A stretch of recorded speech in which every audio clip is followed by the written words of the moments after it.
Freeport, Illinois. And we also have our current president here, Nam. Thank you. No, you didn't. You did fine. Let me see if I can put this microphone up here. Thank you for that kind introduction. Thank you for that warm, warm welcome. It's a great pleasure for me to be back in Freeport again. I've been here before, and I'll be back again if you need me.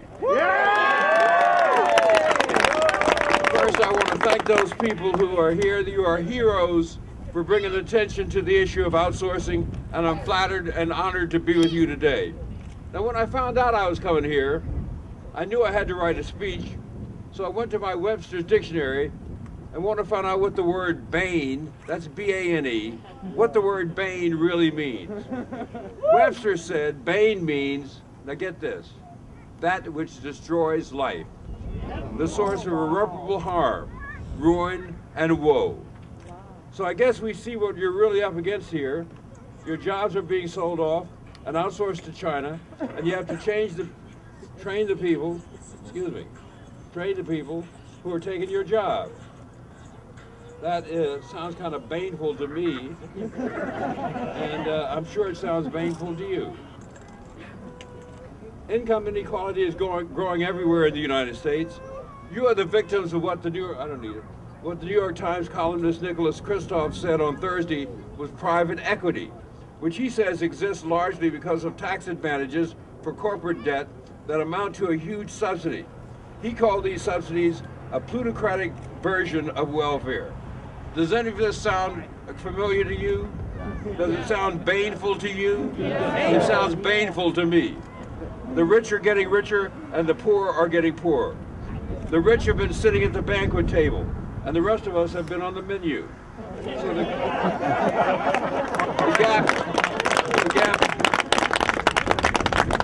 gap has grown between the haves, the have-mores, and the have-not. The top 1% has more net worth today than the entire bottom 90%. 93% of the additional income created in 2010 went to the top 1%. Their income increased 12%. The super rich, that's the top 0.1%, got rich even faster as their income rose by 21%. The 6 children of Sam Walton, the man who founded Walmart, own as much wealth as the bottom 100 million Americans. Meanwhile, the bottom 99%, that's all of us, managed only a microscopic $80 pay increase. The great philosopher Plutarch warned that an imbalance between rich and poor is the oldest and most fatal of all ailments of all republics. Recently, an economist warned us we are becoming a country in which the rich live in gated communities, send their children to expensive schools, have access to first-class medical care. Meanwhile, the rest of us live in a world marked by insecurity, at best a mediocre education, and in effect, ration health care.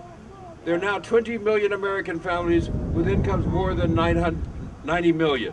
That's up from 12 million 10 years ago. 1 in 5 children in the United States struggles today with hunger. We know when we talk about rich or poor, they say we're waging class warfare. Yeah. Let me tell you what Warren Buffett said about class warfare. He said there's class warfare all right, but it's my class, the rich class, that are making war, and we're winning. Heartless corporations are the problem. They're outsourcing our jobs, they're trying to break our unions. They follow the Bain Capital model of harvesting workers for every last penny. That means the workers are treated like ears of corn, harvested and then shipped away. What the Bainouts don't realize is that this kind of reckless behavior will hurt us all in the long run. Until a while ago, nobody was even talking about this problem. But you are bringing a voice to this problem. You recognize we need to speak together in one voice. This worked during the Civil Rights Movement. When Dr. King spoke to the AFL-CIO convention in Miami, he compared the Civil Rights Movement to the labor movement. He said, Negroes are almost entirely a working people. Our needs are identical with labor's needs. Decent wages, fair working conditions, livable housing, old age security, health and welfare measures, conditions in which families can grow, have education for their children, and respect in their community. You may not have the financial might that Bain Capital has, but you have your voices and you have each other. Don't forget that Martin Luther King stood before and with thousands of people people who made that mighty movement what it was. Now it says turn the page.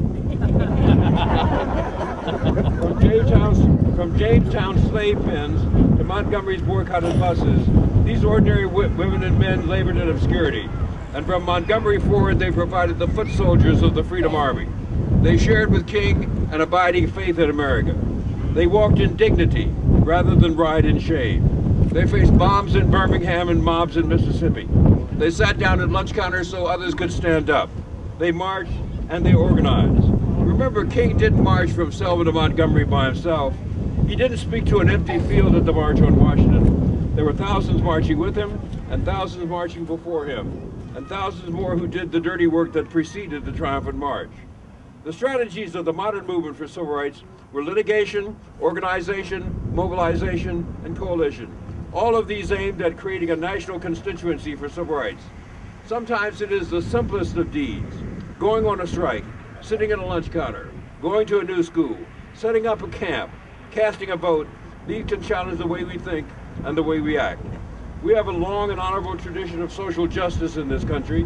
It still sends forth the message that when we act together, we can overcome. But you can work within the system. You can use the principles of nonviolence, which date back to Gandhi, and then to Dr. King, and then to the Occupy Wall Street movement. When you look around Bainport today, it's clear you have made your voices heard.